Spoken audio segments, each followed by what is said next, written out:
బజరంగ దళ్ వాళ్ళు కొత్త సంచలనాత్మకమైనటువంటి ప్రకటనలు చేస్తున్నారు. కరసేవ చేస్తాం అంటూ. ఒకప్పుడు అయోధ్య రామ మందిరం సమయంలో బాబ్రీ ఇన్సిడెంట్ మీద బాబ్రీ కట్టడంగా ఉన్నప్పుడు కరసేవ చేస్తామని ప్రకటించారు. ఇప్పుడు కొత్త కరసేవను ప్రకటించారు. అది ఎక్కడికి అంటే ఔరంగజేబు సమాధి ఉన్నటువంటి మహారాష్ట్రకి.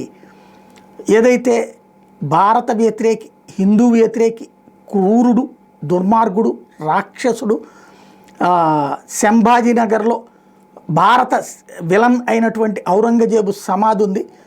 ఆ సమాధిని మేము తొలగిస్తాం అని చెప్తున్నారు.